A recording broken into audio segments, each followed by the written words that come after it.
नमस्कार, जोहार झारखंड में आपका स्वागत। मैं राहुल ओझा आपके साथ। रांची से बड़ी खबर है, जहां झारखंड में बिजली की दर बढ़ सकती है।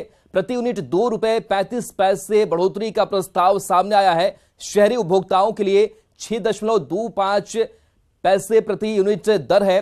टैरिफ बढ़ने के बाद यह ₹8.60 प्रति यूनिट दर हो जाएगी। 400 से अधिक यूनिट खपत पर टैरिफ लागू होगा। तो ये बिजली उपभोक्ताओं के लिए बड़ा झटका इसे कह सकते हैं। झारखंड में बिजली की दर बढ़ सकती है, रेट बढ़ सकता है। प्रति यूनिट ₹2.35 बढ़ोतरी का प्रस्ताव है। शहरी उपभोक्ताओं के लिए 6.25 यूनिट दर है। टैरिफ बढ़ने के बाद अब ₹8.60 प्रति यूनिट दर हो जाएगी। 400 से अधिक यूनिट अगर आप खपत करते हैं तो टैरिफ लागू होगा।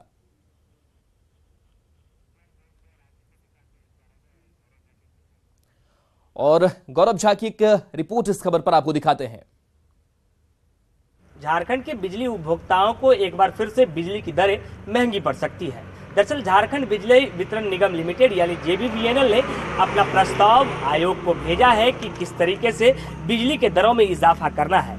अभी की बात करें तो अभी से करीबन 2.35 पर यूनिट यानी कि ₹2.35 पर यूनिट बिजली में बढ़ोतरी करने का प्रस्ताव झारखंड बिजली वितरण निगम लिमिटेड ने आयोग को भेजा है और देखना होगा कि इसमें कितने की बढ़ोतरी हो सकती है। अगर अभी हम बात करें तो 2021-22 की दरें यानी 6.25 रुपए अभी कस्टमर को देने पड़ते हैं, जो शहरी क्षेत्र के लोग हैं उन्हें देने पड़ते हैं, और इसकी बढ़ोतरी जब हो जाएगी तो ये 8.60 प्रति यूनिट हो जाएगा। बता दें कि ये दरें 400 यूनिट से अधिक खपत करने वाले उपभोक्ताओं पर लागू किया जाएगा और उससे कम खपत करने वालों पर ये नहीं लागू किया जाएगा। इसके अलावा अगर हम बात करें तो 2021-22, 22-23 और 23-24 में से सिर्फ 2021-22 की दरें ही अभी लागू की गई है। और जब अब ये आयोग को भेजा गया है तो आयोग इस पर तमाम चीज़ें जानने के बाद कयास लगाए जा रहे हैं कि अक्टूबर के बाद ये दरें बढ़ सकती है और फिर जो बिजली उपभोक्ता है उनकी पॉकेट ढीली हो सकती है। कैमरा पर्सन संजीव तिवारी के साथ गौरव झा, न्यूज़ 18 रांची। आईएसएस के झारखंड मॉड्यूल के खिलाफ कार्रवाई करते हुए एनआईए ने मध्य प्रदेश के रतलाम से राहुल उर्फ उमर बहादुर को गिरफ्तार किया था, जिसे रांची के एनआईए कोर्ट में पेश किया गया। कोर्ट ने आतंकी को न्यायिक हिरासत में भेजा है। जानकारी के अनुसार आरोपी के पास से कई दस्तावेज और इलेक्ट्रॉनिक डिवाइस जब्त किया गया है। बता दें कि एनआईए ने पिछले दिनों लोहरदगा से फैजान को गिरफ्तार किया था, जिससे मिली जानकारी के आधार पर राहुल उर्फ उमर को गिरफ्तार किया गया। संवाददाता ओम प्रकाश की रिपोर्ट देखिए। झारखंड के IAS मॉड्यूल का खुलासा करते हुए एनआईए ने एक दूसरी गिरफ्तारी कर ली है। रतलाम से हुई गिरफ्तारी के बाद आज राहुल सेन उर्फ उमर बहादुर को रांची के व्यवहार न्यायालय में पेश किया गया, जिसके बाद उसे न्यायिक हिरासत में भेज दिया गया है। बता दें कि एनआईए ने उसके साथ बरामद किए गए तमाम दस्तावेज और इलेक्ट्रॉनिक उपकरण को यहाँ पर पेश किया है। अदालत में तमाम चीज़ों को दिखाया गया है, जिसके बाद उसे न्यायिक हिरासत में भेजा गया है। बता दें कि उसके पास से कई अहम दस्तावेज के साथ साथ कई इलेक्ट्रॉनिक उपकरण और IAS से प्रचार संबंधित कई महत्वपूर्ण जानकारियां जो हैं वो एनआईए को मिली है। पिछले दिनों बता दें कि इसी मामले को लेकर लोहरदगा में फैजान की गिरफ्तारी हुई थी, जो कि अलीगढ़ मुस्लिम यूनिवर्सिटी में पढ़ता था, लेकिन कुछ दिनों से फिलहाल लोहरदगा में रह रहा था। उसी दरमियान उसे गिरफ्तार किया गया था। उसके पास से IAS मॉड्यूल के कई अहम जानकारियां मिली थी और उसी लिंक के आधार पर एनआईए ने उमर को भी गिरफ्तार किया गया। अब देखता है कि इस पूरे मामले में एनआईए को क्या कुछ और अहम जानकारियां मिलती है और IAS के बढ़ते जाल को किस तरह से एनआईए जो है वो खत्म कर पाती है। रांची से न्यूज़ 18 के लिए ओम प्रकाश। खबर रांची से, जहां कांके थाना क्षेत्र में हुई गोलीबारी के बाद पुलिस एक्शन में है। आरोपी चितरंजन की गिरफ्तारी के लिए लगातार छापेमारी कर रही है, लेकिन वो अब भी पुलिस के गिरफ्त से बाहर है। वैसे आरोपी पर दबाव डालने के लिए पुलिस ने उसके होटल को बंद करवा दिया है। बता दें कि गुरुवार को अवधेश नाम के व्यक्ति के ऊपर 7 गोलियां चलाई गई थी। फिलहाल अवधेश अस्पताल में भर्ती है। शटर लॉक है उस दिन से। और जगत पैलेस से। ये मतलब कब से आज आया गया था या फिर कब से बोला गया? आज से तो हमें कल से ही बोला गया है बंद करने के लिए। पुलिस आई थी। अब ये तो हमें नहीं पता सर, हमारा मॉर्निंग का ड्यूटी रहता, नाइट में ही बोला गया था। अब क्या पता है इसके बारे में, हम लोग खुद पता करा, हमें तो पता ही नहीं है कुछ भी। बड़ी खबर गुमला से, जहां ईसाई परिवार पर शिवालय के अतिक्रमण का आरोप लग रहा है। रायडी थाना क्षेत्र के ऊचडी गांव में बरगद के पेड़ में पुराना स्वयंभू शिवलिंग निकला था। वहीं इस शिवालय को लेकर अंचल अधिकारी पर भी ईसाई परिवार का गलत तरीके से सहयोग करने का आरोप लग रहा है। 100 से अधिक ग्रामीणों ने इसकी शिकायत डीसी से की है। लोगों की माने तो सनातन धर्म से जुड़े लोग यहां आस्था और विश्वास के साथ पूजा अर्चना करते हैं। वहीं अब ईसाई व्यक्ति पर पूजा स्थल के पास अवैध तरीके से घर बनाने और मंदिर का अतिक्रमण करने का भी आरोप लग रहा है। वहीं अंचल अधिकारी की ओर से पूजा पाठ पर भी रोक लगा दी गई है। लोगों ने शिकायत में कहा है कि अंचल अधिकारी के रवैये से माहौल बिगड़ सकता है और ईसाई परिवार के अतिक्रमण को रोकने के साथ ही मंदिर परिसर को सुरक्षित रखने की मांग की है।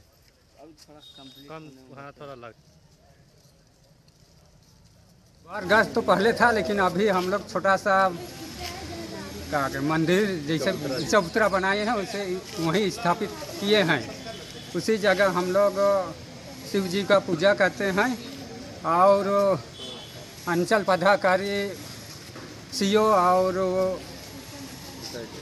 ईसाई लोग वहाँ दबाव कर रहे हैं और अंचल पदाधिकारी वही सब का बात सुन के हम लोग को बात नहीं रख रहे हैं। मामला यही है कि देखिए वहाँ पर काफ़ी वर्षों से लगभग 100 वर्ष प्लस शिव मंदिर वहाँ पर स्थापित है। उसमें देखिए ईसाइयों और जो सीओ है वहाँ अमित मिश्रा जी के द्वारा अवैध रूप से कब्जा करने का प्रयास किया जा रहा है, माहौल ख़राब करने का प्रयास किया जा रहा है, अराजकता फैलाने का प्रयास किया जा रहा है। तो हम लोगों का मांग यही है, जो अवैध रूप से वहाँ ईसाइयों के द्वारा जो घर बनाया गया है, ठीक है आप घर बना दिए अच्छी बात है, उससे हमें कोई दिक्कत नहीं, लेकिन आप मंदिर परिसर में जो आप अवैध करने का सीओ के साथ जो नंगा खेल खेल रहे हैं, ये पूर्ण रूप से गलत है। इसमें सभी ग्रामीणों आक्रोशित हैं।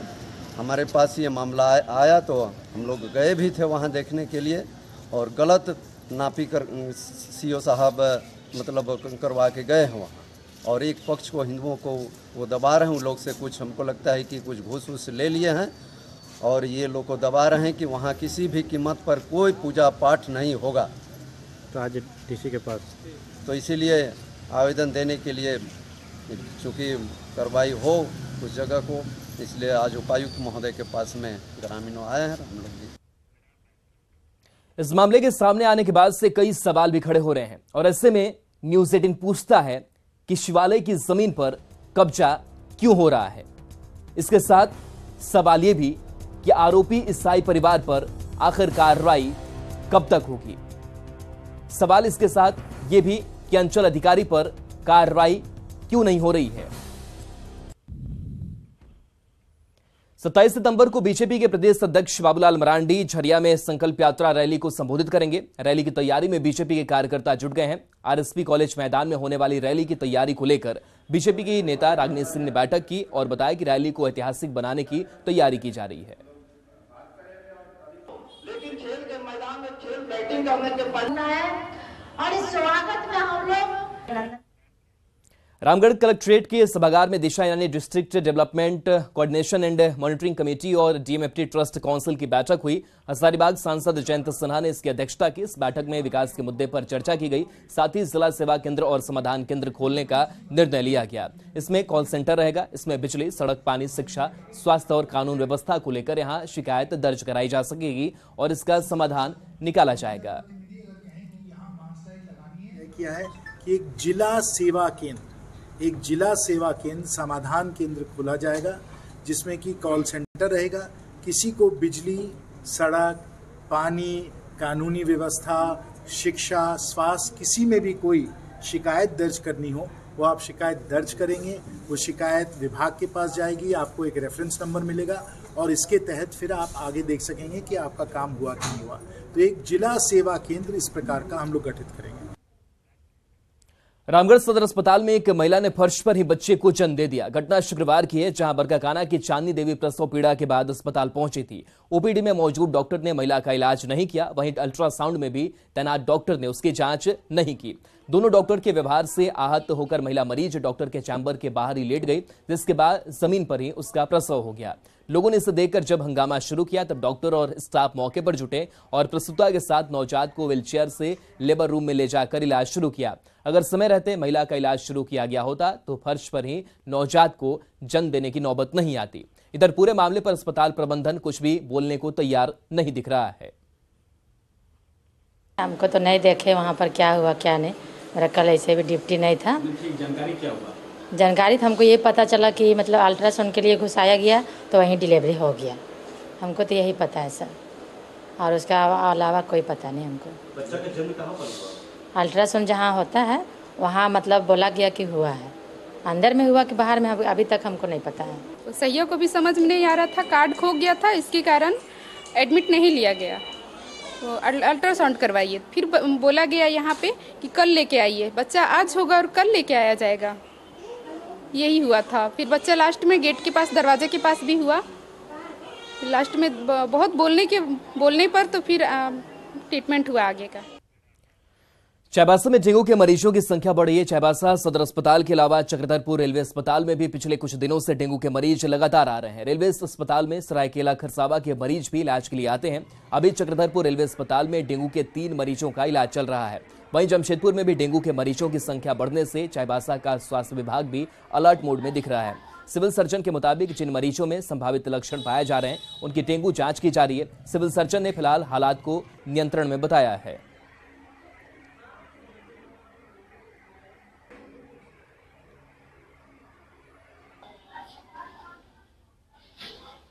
साढ़े 300 डेंगू के टेस्ट हो चुके हैं, जिसमें हम लोग को सिर्फ 12 मरीज डेंगू के मिले हैं और 6 मरीज चिकनगुनिया के मिले हैं।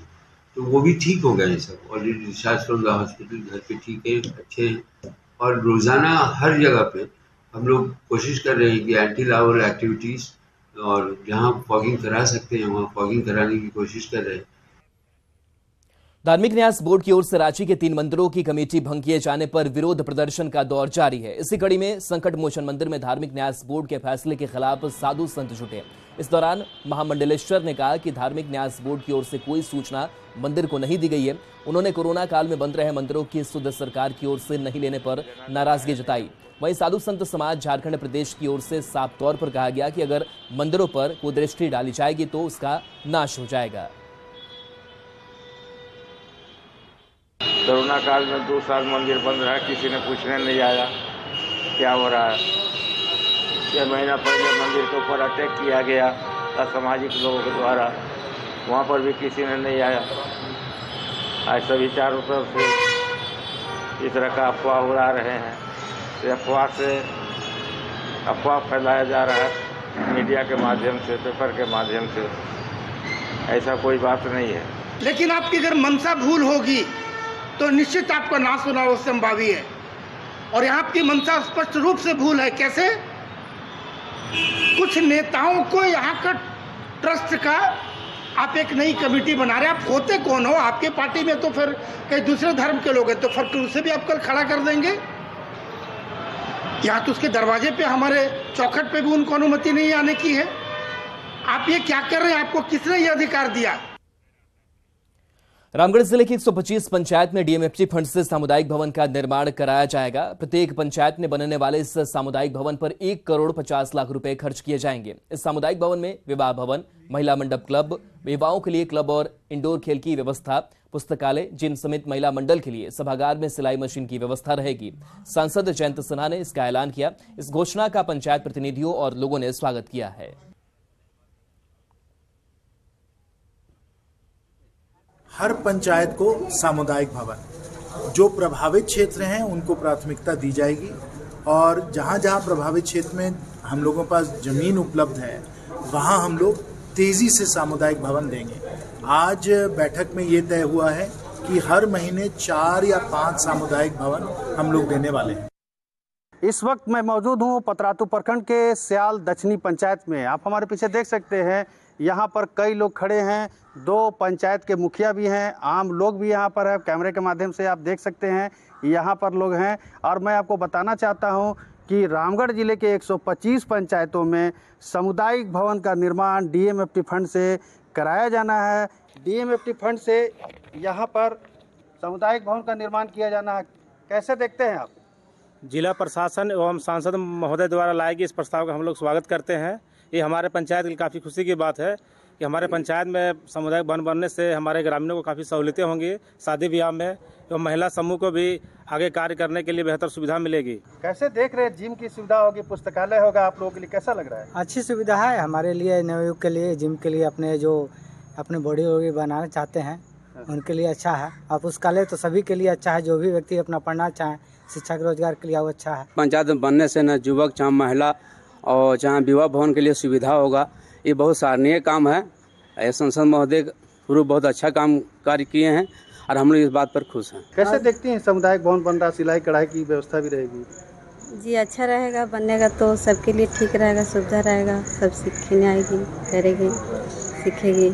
ऐसे में लोग सामुदायिक भवन का पूरा यहाँ पर स्वागत कर रहे हैं, क्योंकि पहले चरण में प्रत्येक माह 4 से 5 सामुदायिक भवन बनाया जाना हर पंचायतों में। खास करके जो कोयला खनन क्षेत्र है, जो प्रभावित क्षेत्र है, वहाँ पर प्राथमिकता दी जाएगी इन सामुदायिक भवन को बनाने में। ऐसे में क्षेत्र के लोग काफ़ी खुश दिख रहे हैं। जावेद खान, न्यूज़ 18, रामगढ़।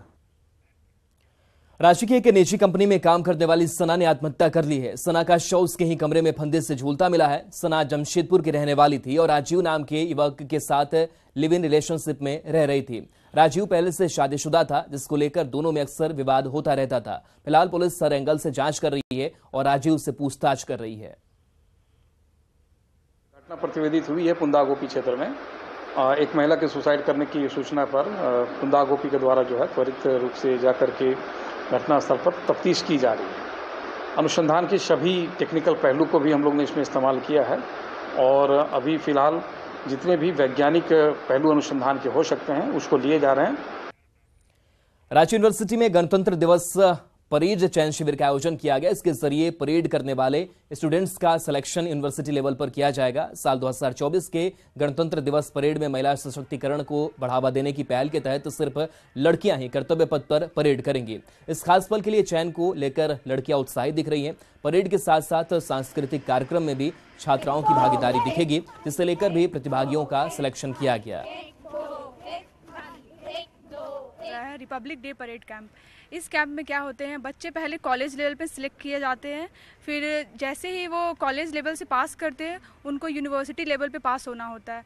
फिर यूनिवर्सिटी लेवल के बाद वो स्टेट लेवल में जाते हैं, वहाँ भी उनको क्वालिफाई करना होता है। फिर वहाँ क्वालिफाई करने के बाद वो प्री आरडी में बाहर भेजे जाते हैं। फिर जब वहाँ वो क्वालिफाई कर लेते तब उनको आरडीसी के लिए दिल्ली भेजा जाता है और दिल्ली में पूरा उनको 1 महीना परेड सीखना होता है।